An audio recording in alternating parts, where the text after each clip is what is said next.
Hi, I'm Anna. And I'm Lee, and welcome to the third episode of the YIMBY Denver Podcast.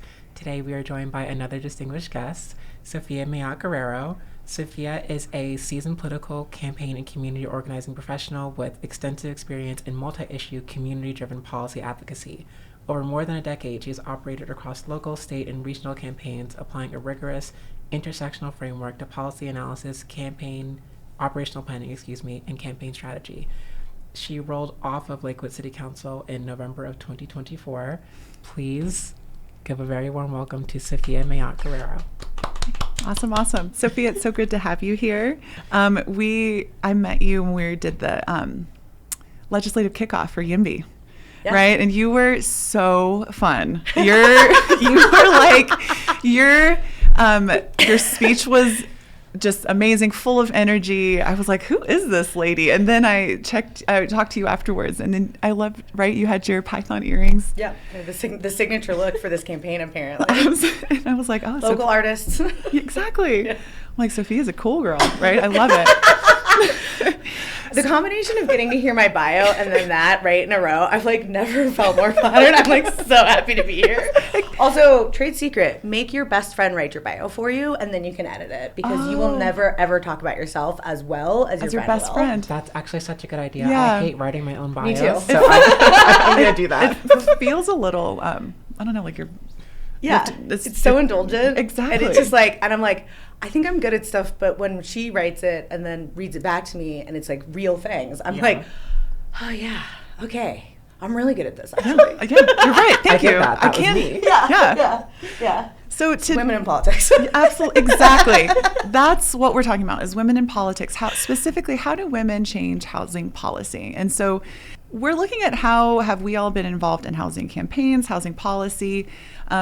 I've been involved with YIMBY Denver for about 10 years, which is crazy to say. And through that, been involved in lots of canvassing, knocking on doors, different ballot initiatives to improve housing in Denver. Lee, have you been involved in any campaigns?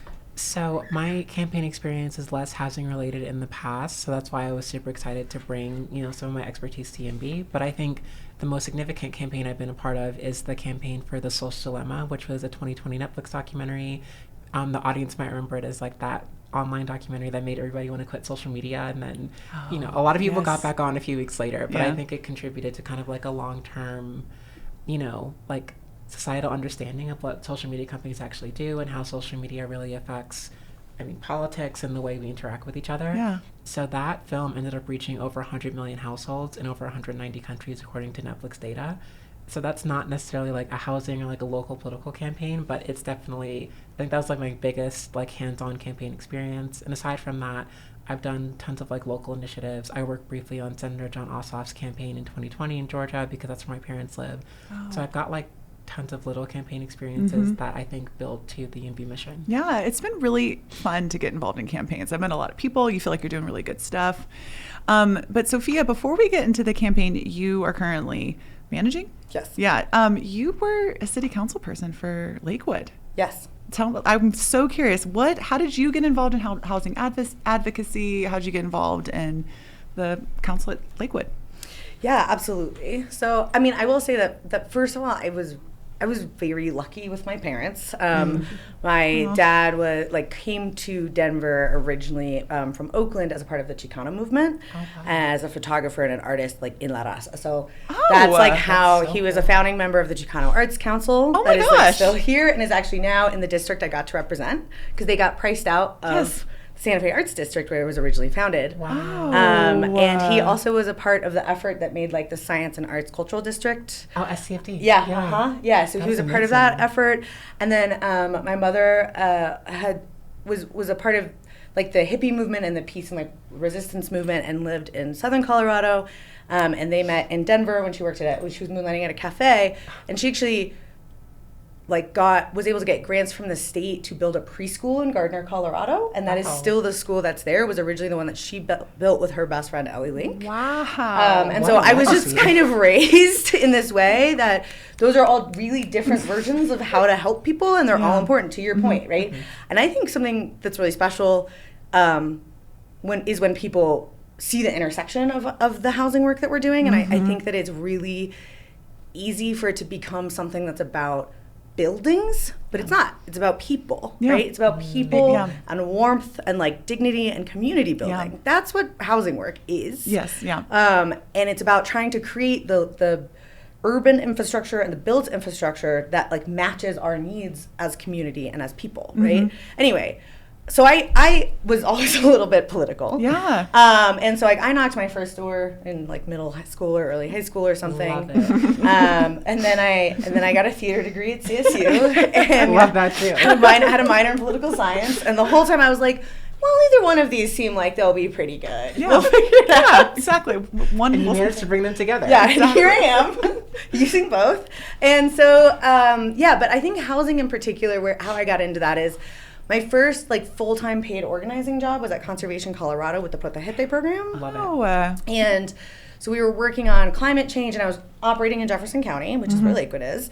And I, in 2018 was the Growth Cap initiative that happened in Lakewood, which was an effort that was unfortunately successful by a lot of the same actors that we're facing today. Yeah, and I'm sorry, really quick, that's Growth Cap Initiative. Yes. Can you explain what that is, what it Absolutely. does? Yeah. Yes, so it was a 1% growth cap. They called it the Smart Growth Initiative. Okay. Wonderful branding. Props to them, honestly, on like a really well-done campaign. Yeah, But I remember it. Gotta give credit where credit's due. Yes. And my frustration at the time was that they were greenwashing the efforts. They were trying to claim that this was like something that was positive for climate, something that was positive for water, something that was and I was like, that's not about climate change. Actually, the sprawl, opposite. Exactly. My parents' home was lost in the Marshall Fire. Oh, wow. Oh my goodness. And that started in the very far west foothills, right? Like that's where it started. The urban sprawl like has to be put to stop for climate resilience, for reduced carbon, and again, like for human building and design. Like we're so far away from each other, you know? Yeah. But I also basically just worked really hard. At that point, I was on the government affairs team and did a lot of policy and lobbying, and I worked on our transportation policy. I worked on our air toxics policy. I worked on oil and gas policy in the Capitol. And so had a little bit more like leverage in building our policy portfolio's. And so basically just pitched Conservation Colorado really hard on like why this makes sense, and leadership agreed. We were able to endorse against the SGI. Can you tell us what an SGI is? The SGI is the Smart Growth Initiative. Okay. Yes. We endorsed against it. And unfortunately, it did pass. But then I ran on City Council for City Council in 2021 with a very clear platform of overturning that and being a pro-housing candidate. And I won alongside a bunch of other people. That won too. Who also won on that Ballot? or on that platform. Yeah. And then we did that. And we also went from having 0 shelter beds in the entire county to like Lakewood is going to be opening 123 transitional shelter beds. Wow. And we had a recovery work shelter in between. Basically, it's the remodel of the same building. We were able to get a grant from DOLA. So we made transitional housing. We made shelter beds. We made emergency weather shelter progress. And we flipped the SGI, and then as the housing policy chair in the last 2 years, and the staff that worked really hard, and the literally tens of thousands of comments that we got from community helped build our zoning code, which is what we're now working on. Yeah, I remember. There's my whole arc. I love that. Yes, round of applause for that. Seriously. So I remember looking from the outside, at Lakewood, thinking, wow, really, a 1% capped growth? Like, are they going to limit their jobs to 1%? Are they going to limit their, baby making to 1%? Like, what is this? It was. I think that's actually a very good point right there. We have schools closing in Jefferson County? Exactly. Like what? Yes. Like what is the plan here? Yes. Yeah. What is the plan I don't here? think that we need to have this like wild increase in population either. Like I think what you do with your body and your family planning is none of my business, and it's none of the government's business, and it's definitely none of the housing policy's business. Yes. But we should make spaces that work for young families to be able to grow if they want to be. Yes. And like they should be able to be in the place that they already live and want to continue to afford. They should be able to like be in the community that they choose near where they work. Like all of those things are so necessary to make a family work. Absolutely. And the reality is that that's really hard to do Yeah. right now. So So you and apparently all your buddies won city council, and now we have this, and you're not on city council anymore. No, I rolled off in November. I did not run for re-election. Yes. Not related to this. This is like a happy coincidence that I get to campaign manage the thing that I love. Yeah. But I am working on building up my consulting practice, and so wanted a little bit more nimbleness, and also wanted to make sure that I wasn't continuing to stay in public office when I was not able to give like enough attention to my constituents. Yeah. I think that's really common, and I think it's really irresponsible when like leaders prioritize just keeping a seat warm. Yeah. Instead of if they don't really have the space in their life or their being to show up well. Yeah. So we've definitely seen that. And that bothers me so much that I was like, well, I guess it's time then. In that case, if I'm like working on building a business, it's like hard to do both. Yeah. So you are managing the Make Lakewood Livable campaign. I'd love to hear more about that. So what is it about, and why does it matter? Yeah. So some of the same people from the Growth Cap, which just as I just want to also say on the record about that, they allegedly had an affordable housing exception where you were you would be able to technically get more credits for affordable housing. Not a single affordable house credit was ever used. And the proponents of that initiative point to that and say that's because like it wasn't needed or it wasn't going to happen anyway. But what it was that it didn't actually work with CHAFA funding. So you absolutely could not get a subsidized project built in Lakewood with that process that was passed with the SGI. Interesting. So so very process, sneaky. So process matters with policy creation somehow. Yeah. Believe it or not. It happens all the time. Yeah. But yeah, so it's like a feel-good policy, right? It's just there to make you feel good, but it doesn't do anything. And that's like a very like real case that. Yeah, it totally froze. Like not just a lot of types of housing, which we'll talk about, but like specifically like our West Metro housing, which is the housing authority. So they only build, they're nonprofit, mission-driven housing. They only build fully subsidized housing. Yeah. And they couldn't, basically. Interesting. Yeah. So what does the I keep saying that, the Make Lakewood Livable campaign do? What's the goal here? Absolutely. So we passed this cool zoning code. This was like one of the last things I got to vote on in Lakewood. In October, we basically broke up every 15-ish years. Lakewood does a rezone. This is a relatively typical timeline for a city of its size. It is changed a lot in the last 50 years in particular. And we tried a new process this time, which was having our comprehensive plan and our zoning plan like happen at the same time. Yeah. So the last time that the city did this, they basically had a year or two of comprehensive plan outreach, and then they did the zoning outreach, the zoning outreach with the community in order to like make both those things. But what happened was that then we had the comprehensive plan and the zoning code that they didn't quite match up, right? Yeah. Like the zoning code wasn't really designed around how to achieve the goals in the comprehensive plan. And the comprehensive plan is this massive undertaking of the city where they have committees of citizens and residents, where they have open houses, they have events. They had literally dozens of events over 2 years and dozens of people really closely involved on committees and all these appointed boards and all these volunteer boards and all these spaces and like I said, hundreds of thousands of touch points and thousands of pieces of input. And they had that on the zoning code as well. They still did all that outreach on the zoning code as it moved. But with that as the starting point, it was basically they came to the zoning code with a draft that was designed around meeting what we were hearing from community. And what people really wanted to see was they wanted to see more affordability, more walkability, more sidewalks, more lighting, protections for parks, sustainability, energy efficiency, water efficiency, transit access. The good stuff. All the good stuff. And I was like, oh, wow, it's almost like you know that you live in a city and you should have city amenities for that. Yeah, exactly. Right? Like, it's like, oh, the traffic here is bad because we're built like a suburb all the way everywhere. Yeah, and there are still suburbs, right? Those aren't going anywhere. Yeah. No one is threatening your suburbs, I promise. But if you want to live in a city that feels like a city, we have to do a little bit more to have some infill near the transportation spaces. We have to create more types of housing to meet more types of needs and more types of people. Yeah. So that's what the zoning code did. And that's what we passed. We passed it in 4 parts. We made, as city council, we made 60 amendments based on community feedback and stakeholding that we did. 60. I personally talked to hundreds of constituents. Wow. Like, I've done the math a few times, and somewhere between 300 and 500 people, like individuals. It's hard to tell who was at like multiple meetings versus not, so that's why there's such a big difference there. But still, I talked to outreach. Hundreds. Yes. Yeah. And I know all of my colleagues did the same, mm-hmm. and we passed a zoning code that includes updates to our enhanced development menu, which is our sustainability code. It includes updates to public outreach process for mm-hmm. larger mm-hmm. plans. It includes energy efficiency and water efficiency. It includes encouragement for like overall better carbon footprints, like smaller carbon footprints. It increases or it improves some of our like micro business opportunities in the way that people can have businesses in their homes. We passed that all in October. Okay. Yes. Nice. Wow. Yes. Okay. It's great. Your energy is so like energizing. I'm like, pleased. let's do more. and just 1 second, make sure I understand. Yes. So you had first this comprehensive, like almost goal, a plan, and so what you did in October was to make the zoning match these goals.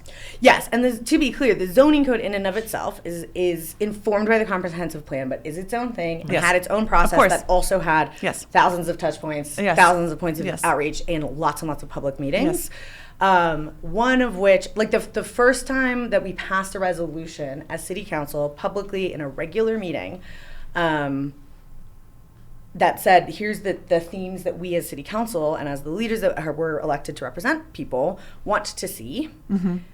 in the zoning code. And we were able to then get like sort of our first big draft Yeah. a little bit after that. That was in 2023 Mm-hmm. in December. And so that was, a fully public, et cetera. And so we, I think as city council, people were really like trying to mark for the public, here's where we think we're going. Yeah. And then we had a ton of workshops that spring, I did a ton of continued outreach. Yeah. And then, we broke it into 4 parts to make it easier to understand and easier to make amendments that were like followable because it's hundreds of pages. Yes. Right. So we were trying to just create a little transparency there, and then Which is passed it. and I understand that to be better for like the local smaller developer, which is where you're going to get the missing middle homes. Yeah. So like our large scale developers often don't do those more affordable home types. So that's amazing to hear. And I know we have a lot of listeners who are really like kind of nerdy about zoning things. Do you, and by nerdy I mean awesome, like care about a lot of obviously that's a compliment. Thank you. No one in this room knows that wasn't a compliment, and I hope your listeners know that, but I feel like if they're listening to YIMBY, if they're listening to a YIMBY podcast in their spare time for like pleasure, like they know it's a compliment. Good. I think. We love our nerds, guys, okay? Like, how many times have you been to Comic-Con? A few. I've been to a few. Oh my gosh. I went to the Atlanta one. Yeah. Yes, the Atlanta Comic-Con was pretty. I know. Yeah. Just as a, maybe at some point in the future, I'm really, really pretty solid at building like costume prosthetics. If you ever have like my friend won a contest, the same friend that helped me write my bio won a contest with a Klingon forehead that I made for her. God, I love it. Yeah. Wait, I'm gonna keep that in mind. Yeah, just is like, really text me. It's totally fine. Is a really big one in San Diego? I've never done that. I was just always here. Now it's called Pop Culture Con, and it's the one it's really cool here. It's way more focused on education. Oh, there's a world where YIMBY should be on a panel. That's great. Okay, guys. Yeah. YIMBY Denver at a Comic-Con panel. Yes. Someone out there probably has the right connection. Who's listening to you? Yes. Probably knows the person here who does the educational panels. So whoever that is, reach out. Leave it in the comments. Figure it out. Yes, we'll connect with you. Please, somebody DM YIMBY and tell them how to get involved in Pop Culture Con. So with with the nerdy zoning code, what kind of zoning was maybe abolished or replaced with? Yeah. Do we have any do you have examples of that? Yeah, yes, absolutely. So a huge thing was that we actually really greatly simplified it. Oh. So there's now only 3 low-form residential types of zoning. Okay. Low-form residential being like neighborhoods, like that you think of, residential neighborhoods that are predominantly just houses. Single family zoning. Yes. Single family homes. Yes. And actually in Lakewood we had very few places that were technically only single family. Really? Yeah. And you can see that when you drive around. There's a huge amount of like old townhomes. Oh. I mean, not a huge amount, but it's especially in my part. So that's why I walk by a neighborhood that was built in the 90s. That's all quadruplexes, but they all have the shape of single family homes, so you don't notice it unless you walk by it every single day with your dog like I do. And So what we did is we had many types of this low-form residential zoning with all of these various specifications of the types of farm animals you could have versus not, of the types of housing you could have versus not, of the amount of land that you had to keep open versus not. And now we just have 3. And they are A, B, and C, low-form residential, A, B, and C. And A is the one that has the largest lots and that's essentially the main difference. They have the largest lots and they have a slightly smaller total allowable footprint of buildings. Okay. And then B is... Wait, I'm so sorry. On this zone, residential A, does it talk about like how many units can be built on that? No. Oh. Wait, so there's no limit? Currently, there is. It fades out in 18 months from when we voted for it. Okay. Or a year. Sorry, that got amended like 2 times. I could double check that. Okay, yeah. To tell you all. But so we no longer, basically the biggest change, so it's simplified where we have A, B, and C, C being sort of the most like dense, but still low form. Right. And what I mean by low form is that it is 35 feet or less. Okay. And at the highest one, it's 5,000 square feet of building or less. Okay. So above ground. So if you want to build a wild, spooky basement, it's none of my business. But what we're saying is, right, is that essentially, right, I don't really care how many households are in a lot. And so this allows for that flexibility. So again, having smaller buildings. So we are now regulating essentially like the size and shape of the building. Yeah. And guaranteeing levels of like open and soft landscaping. Okay. Which in low form residential, by the way, is 50% has to be like not building. Yeah. Right. Or cement. Which I think is, again, that's very human design, but it has a ton of flexibility. Right. So if you have a large lot and you have this, several thousand square feet to negotiate with, you can do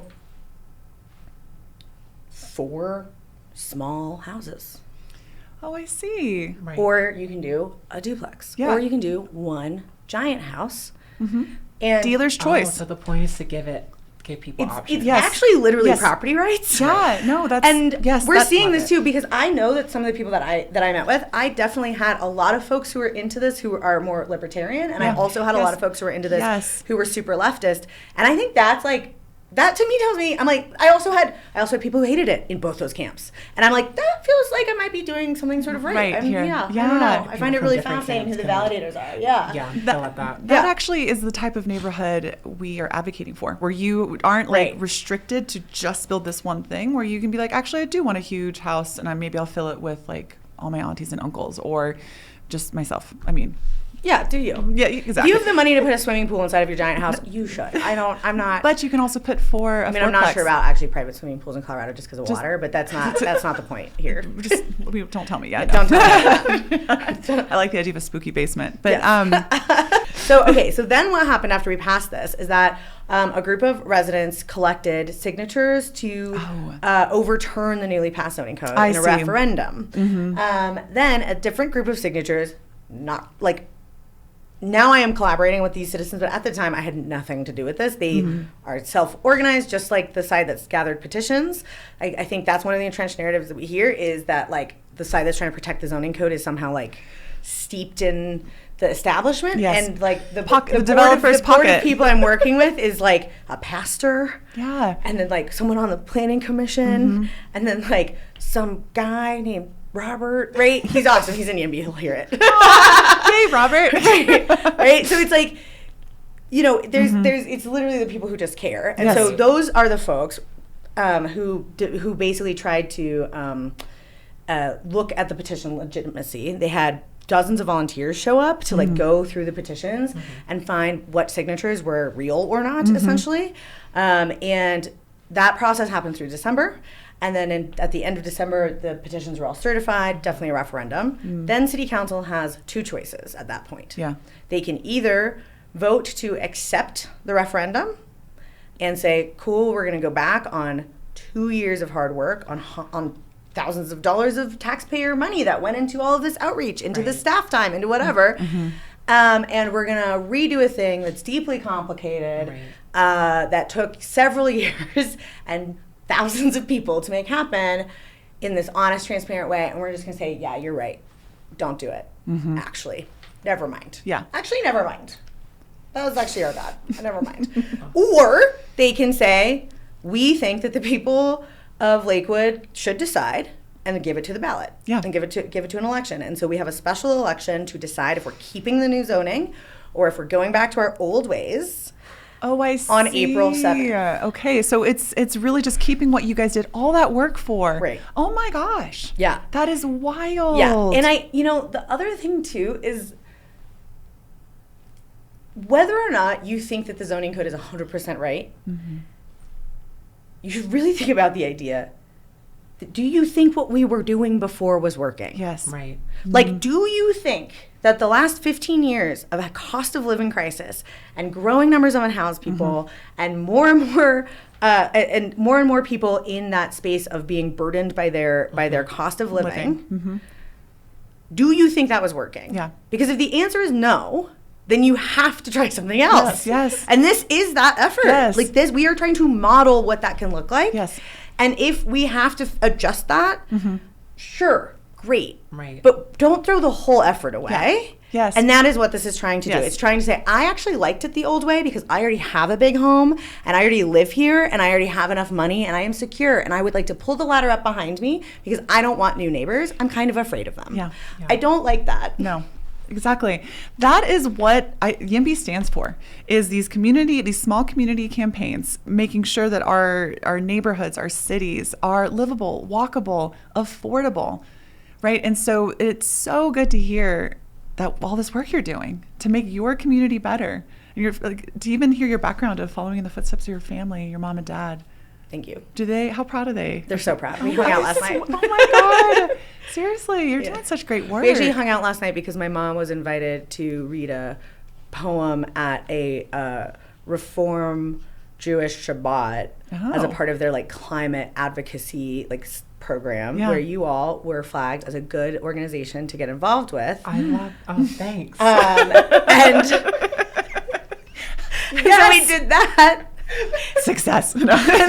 We're done. We need to know. Yep. Keep going. So, yes. That's amazing. Yeah, they're still here. They're still doing the work. Oh, I love that. I love the intersections too, because like you were saying at the beginning, it's not just about buildings. It's not just about roads. It's not just about buses. It's about giving people the tools they need to live healthy, connected lives. Yes. And it's just so refreshing to hear you explain all of that, because people expect the next thing to be perfect. Yes. If you're going to take away something that I already know, your solution better be absolutely perfect. Yes. It's not like that. Right. Yeah. You have to take steps in the right direction. You have to work with people who are not perfect. You have to make mistakes. Yes. So I really love the way you broke all of that down, because even if there were flaws in what you spent so much time and effort doing, we need to move forward. Yes. Yes, something is wrong. Right.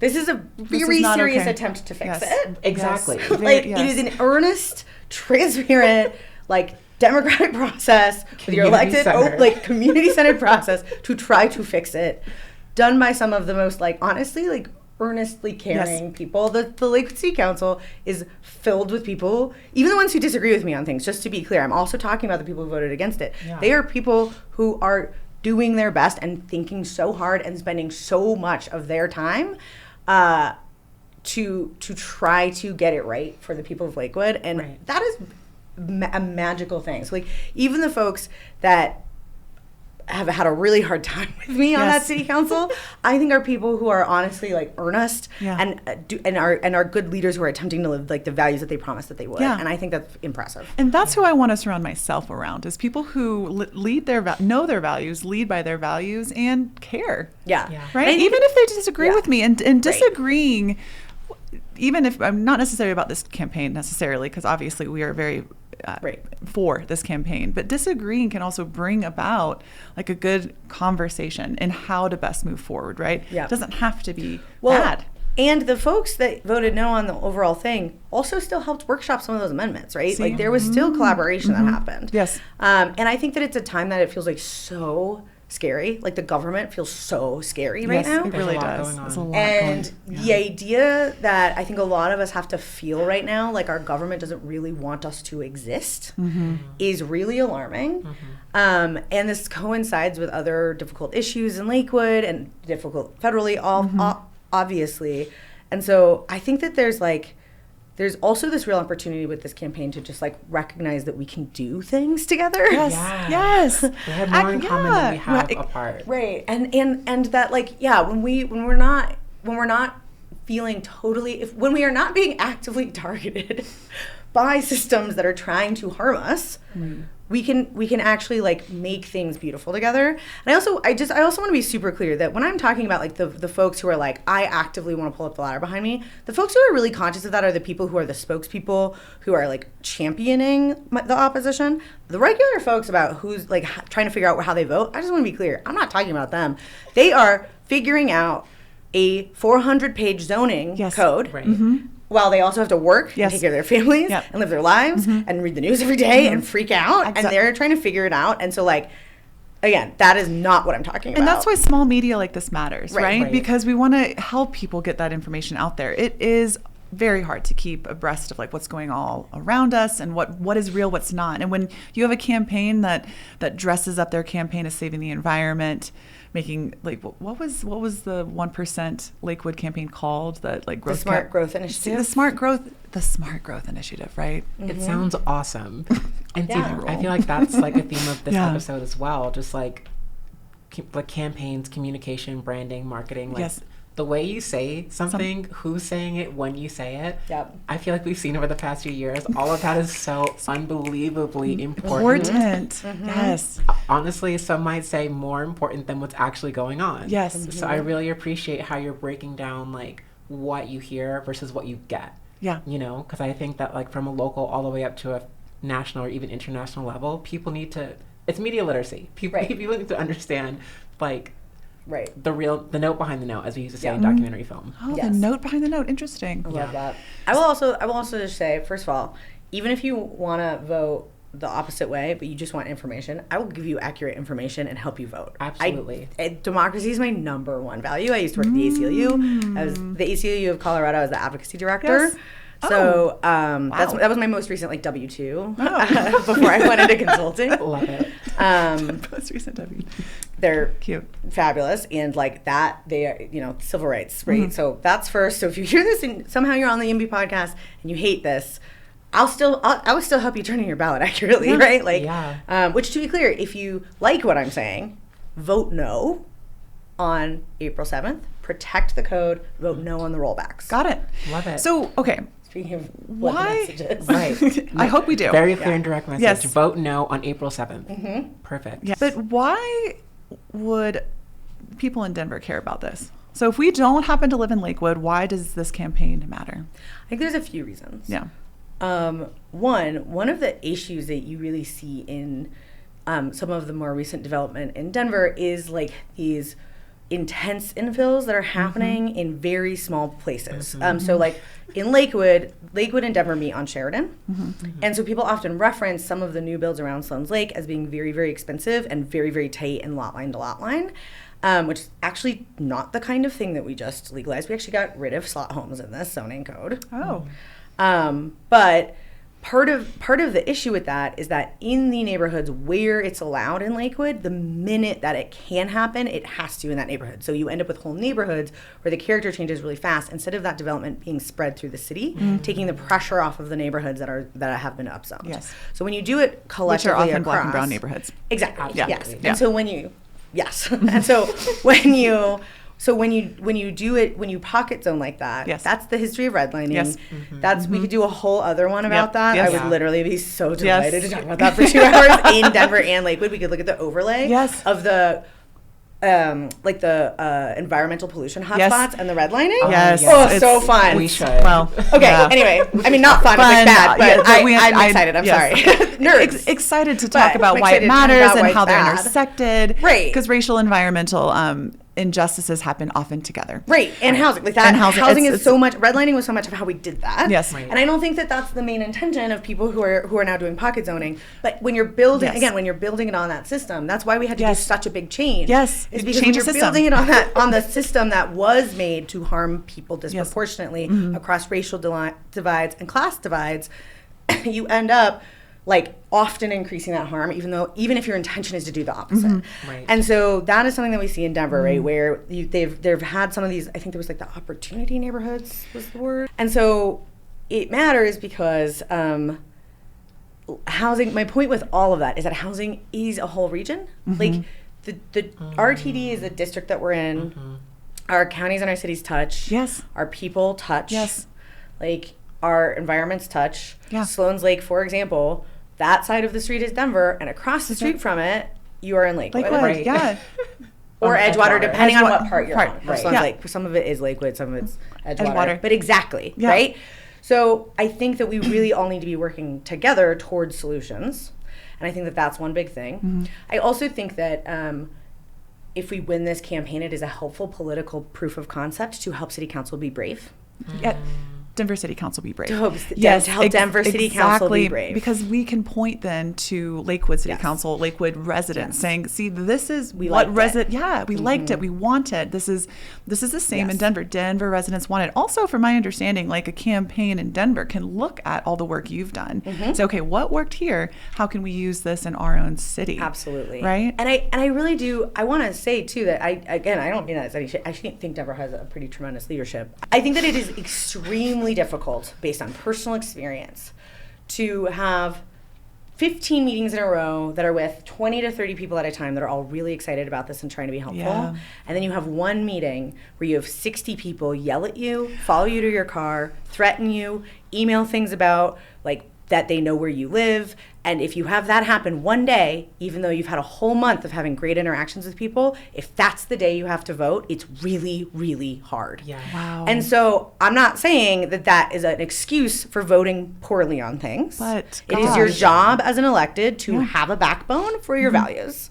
And that said, I can empathize and appreciate it. So if the city of Lakewood can help Denver leaders understand that this is worth doing and that they will have potentially positive repercussions from their constituents, it will help them be able to feel brave when they want to be brave, which is also the importance of like the continued advocacy of YIMBY, because even like 5 nice voices in a sea of people screaming at you, you can know that it's going to be all right. Yeah. Oh, that's really good to know. And I think it's important that we also as YIMBYs, as housing advocates, remember we need to like support our electeds who vote yes to more housing. Yes. Right? Everyone remembers the accountability when it's bad. No one remembers the accountability when it's good. Yeah. And the emails that I have gotten, which I've actually, I will say, not me, but the folks that were like self-organizing in Lakewood did a great job of trying to be like actively nice, and it was so helpful. I heard from so many individuals, families, teens, people in their 20s, people who just graduated college and have to move back in with their parents, who were like so stoked and who told me all the time, and it was amazing. And that really, really helped, because again, there was only a couple of rooms that were really, really hostile, but they were really seriously like physically scary. Again, not individuals that I actually thought no one was going to lay hands on me, but it is a very physically stressful experience to be yelled at. Okay, and which brings me to my next question. How do you stay grounded and centered with a strategic goal in mind when this is happening? Like I can't imagine as an elected having this, but housing advocates as well, like that we get into a lot of like dark spaces sometimes. And so what has helped you? I mean, if you're paying attention right now and you care about other people than just you, you're probably having a really hard time right now. And I have a few things. One, you are allowed to have a really hard time. You are allowed to take breaks. And if taking breaks, stepping back for a little bit or whatever helps you continue to be strong and do the right thing instead of doing the wrong thing while you're under pressure, do that. So there's this concept called a kitchen cabinet, and it is very, very much something that I have only ever heard women in politics talk about and queer folks in politics talk about, but not like cis straight men. Yeah. Which, if you all want to adopt this, I think it would be helpful for you too. So like, I think it's very good. Listen up. And the kitchen cabinet is like, if you are an elect and you get to hire an administration, that's your cabinet, right? So the kitchen cabinet are the people who are in charge of you when you're inside your house instead of in your administration. Yeah. They are in your kitchen. And you can, I had my kitchen cabinet, definitely included people with incredible expertise who helped me like figure out stuff, who helped me build my website, who were my like directors, who knocked doors, who did all that. But I also specifically assigned somebody to like be my I'm upset person who doesn't work in politics. She cares about politics, so we're friends. But she's an archaeologist, so like this is not what she's doing every single day. A lot of times she's like outside in the day, so she feels better at the end of the day than a lot of us. And she has tremendous emotional stamina, and she knows me incredibly well. It's the same person that wrote my bio, and when I was running in particular, like she knew that like basically like she was who had to come peel me off the floor if I was like crying and laying down. And so actually building that into your social infrastructure, naming it and asking for it. And again, when it's all of us, we can take turns, right? Like some days I'm going to feel buoyant, some days you're going to feel buoyant. Right. That is the point of doing this together. That is community organizing. That is community driven work. And the emotional well-being of each other is a part of that job. Yeah. The emotional well-being. I love how you also are saying, don't just, I've heard the term kitchen cabinet before, but telling specifically your friends, like you're in charge of when I can't anymore, when I am emotionally done, just so I think that would help me even know, like not feel guilty coming to them. Exactly. Right. Yes. Like saying like, I need you right now. And I think of even like yourselves, like you would be that person for someone else. I am. Yeah. So I've been that person in other kitchen cabinets. And so why is it so hard for us to ask for that? Yep. And so once you've named it and you get mutual agreement about what that is, it feels easier. Yeah. And I have to shout out Faith Winter, who taught me that. Yeah. Oh, I'm so sorry. Yeah. Yeah. She was my Emerge director in 2015, and she was definitely a friend. And absolutely, when we talked about kitchen cabinets and keeping ourselves emotionally safe, was a huge amount of the trainings that she did. Interesting. And specifically enumerating that, like being basically anything other than a cis man, that creating that infrastructure is necessary because it's not built into the spaces that we're in. Exactly. Right? So like I'm in a lot of spaces with a lot of men in suits, and like this is how I like to show up there because I can. Yeah. And when I first started off trying to prove my legitimacy, I could not show up like this. I wore blouses and I wore heels, and I ran on the marble floor in the Capitol trying to like hustle and count votes in uncomfortable kitten heels and slacks and blouses and blazers that I was sweating in. Anyone who's ever lobbied in the Capitol knows how hot the lobby is. And I had like a powdered face and like did the thing until I built a resume enough that I could be myself. And that was my whole point the whole time. And now I get to be in these rooms with people doing very cool work, but that is often like very masculine vibes. Yes. And so they have a cultural relationship with each other that I am not a part of. Yeah. And so I think while yes, everyone can benefit from having that friend, I do think it is especially important that if your identities don't match the rooms that you're having to operate in as you do this work, that you do that even more intentionally, because you're not getting the same emotional reward from like the conference room. Yes. So I thank you for bringing up Faith Winter, and her legacy continues on just even now with all of the people she's educated and helped and supported. Family? Yeah, really, that's nationally leadership still. Yeah, I mean, she absolutely fundamentally changed the survivability for people in Colorado. Wow. Yeah. So about 60 to 70% of our listeners are men. And so housing advocacy, it's interesting, I'd say outside of environmental advocacy, transit advocacy, housing advocacy is predominantly men. Yeah, I've noticed that. Yeah. So because I work in a lot of different issues and a lot of different spaces, and come from the environmental world, which is actually very distinctly feminine. Yes, yes. And not just women, but like feminine. Yeah. It is like Mother Earth, exactly. It is Mother like Gaia, the Gaia energy, right? So it's not. I'm not just saying like it's all girls. No, it's a feminine. I'm energy. like, no, there's like even a lot of the men who are amazing that I've worked with, they're like are sort of like in touch with that understanding because they touch the earth, right? They're touching grass, which is great. Not to say that all of these men aren't doing that. I'm just saying like, it's just a different vibe. And it's interesting because a home is also naturally feminine. But right. So I think there's definitely space to bring more women about. But as we are working towards that, what advice do you have maybe to the men listening who are in these spaces that could help maybe make it a more diverse area, more welcoming to more diverse voices? What kind of... How can they be allies to people like work? us who want to feel comfortable in those spaces and advocate for the needs of people like us? Yeah. I'm particularly angry this week, so it's a harder question than it was 5 days ago. Yeah. And thank you for voicing that. That's what makes it even more important. I will actually, if I'm allowed, I will actually very specifically say that every single woman and queer person, not every single one that I've had more than like 2 minutes of small talk with has in some way acknowledged like the files and what is happening and the intensity of that. And I have had 3 men bring it up to me, even though I was majority with men this week. I was with dozens of men. And there's a person that I'm seeing who brought it up, and I was so relieved because I wasn't going to do it. And I was like, oh, we can keep seeing each other. That's great. My dad, who is the safest man I've ever known in my entire life. And like now he's in his 70s, so he also like looks gentler, but he's kind of like a big Chicano dude. Safest man there's ever been for anyone. Like, you could toss a baby at him, he would absolutely make sure that baby was safe for the rest of its life. Like, he's the best. And then like and there was one person in the housing space actually, and that person I talked to on Monday, and he was like he brought it up super lately, and I was like, oh yeah, okay, now I can like work with you. I feel like so much more trust. So not that you have to exactly figure out how to bring up the Epstein files, but I think that's an example. The person who brought it up to me in a professional setting on Monday, who was the only man in a professional setting who did it, again, who, even though women brought it up in all my professional settings, we're doing that right now. Yeah. He also, I know, like, has told me that abortion rights and reproductive health care is like one of his primary like voting issues. It's like how he makes choices.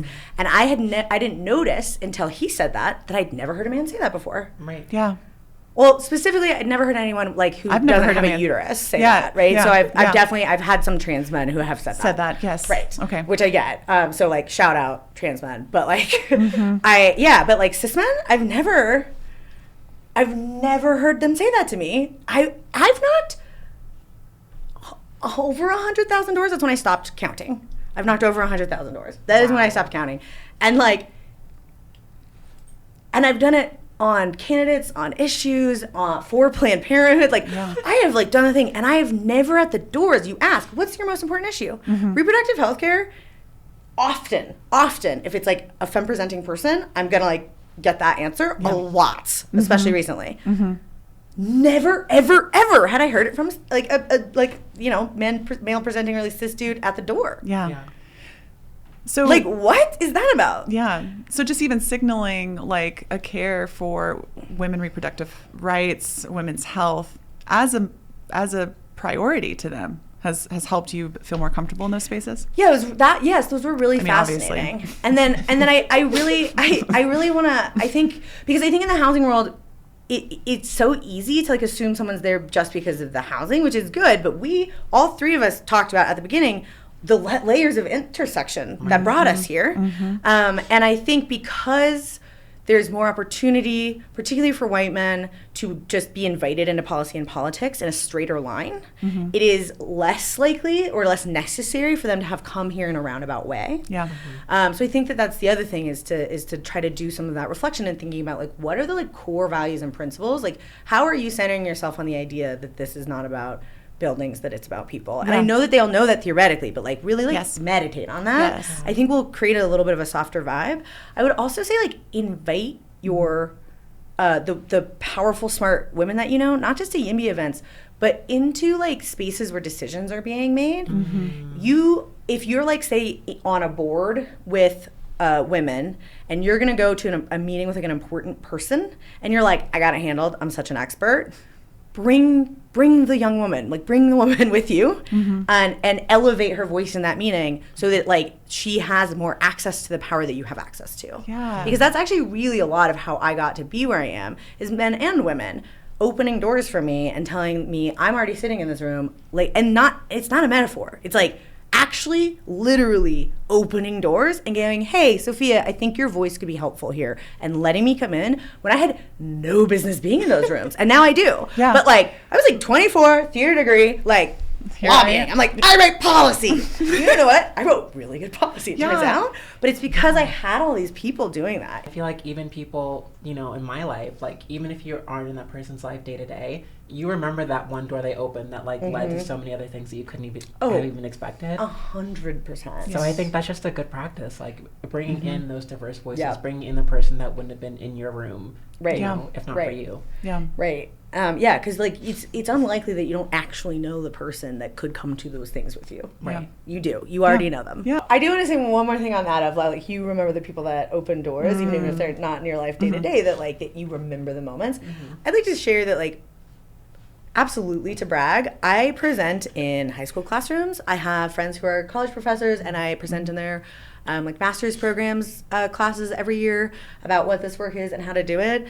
And that's, I think, another thing that men can also do, and I think men sometimes do, but a lot of times it's like they're finding their sort of mentees and the people that they're bringing in the spaces that are already male, like in the political world already. Yes. And it's like, go present your expertise, how you've gotten into this work, and how you other young people can get into this work in classroom settings, in Sunday schools, right? Like, go do that, and then let people self-select who wants that from you. Yeah. Because I always end up with people who follow up with me, who I always, I leave my email, who email me, we get coffee, we like talk about it, we do it on the phone, and like an hour of my time fundamentally shifts their ability to understand how to get into the movement and what that might look like. And so if you work on this, for pay or are volunteering or you're new to it or whatever, you probably still have more expertise about how to get there than someone who's not already here. Yes. So like, I think that's another like really active thing I just want to make sure I like set as recommendation to the men who listen to this. So like, y'all are good boys. You should go find other people to help do this work. Yeah. Absolutely. Lots of different skills involved in all sorts of campaigns. Yeah, what a great, like a concrete way men can help lift those voices. Just even bringing them into the space that they have access to. Getting you more comfortable with that sounds like it really helped bring you further along. People are always asking for like, what can I go out and do today? Yes. Because I feel like especially these days with all of the challenges with branding and communications, and nobody knows what's up, what's down, what's left, what's right. Yes. Like people are always asking like, what's real? What can I leave my house and do? So like that's a real recommendation. Like we love that. So show up for the Make Lakewood Livable campaign. If you need information, we will post that website in our comments, and also our YIMBY Denver website, which we will link different actions you can take to help. Yep. Perfect. So in this month, you can actually, we have a weekly grassroots call where you can like find out all the things. And if you're subscribed to our newsletters already, but maybe not seeing them, we're sending them out at least once a week. Okay. So if you're not seeing them, that's going to be like where our main like calls to action are. And we're trying to get them on social as well. So just make sure that you're following us on in these places, because we will have the weekly call. We have door knocking, and there's like sort of always something pretty active to do. So, Sophia, we are so delighted you came here and spoke with us. It was nice to get to know you better, right? This was so fun. Yeah, thank you. This was literally such a treat. This always brings me so much joy. I always leave so just happy, right? And so I knew when I heard you speak at our legislative kickoff, I'm like, oh my gosh, I want her to be my friend. Yeah, you did it. Hooray, we made it here. And so anyone listening, we will ensure that you are connected so that you are able to help with Make Lakewood Livable. If you have any questions, please drop a comment, reach out to Sophia. She would be more than delighted, as you've said many times, to help answer any questions and know how you can help. Thank you so much for listening to the How Women Change Housing Policy, and we hope to see you again. Thank you, guys. This was the third episode of the YIMBY Denver Podcast, where we say yes to people, yes to housing, and yes to real stories. Yes. See you guys next time. Thank you. Yes.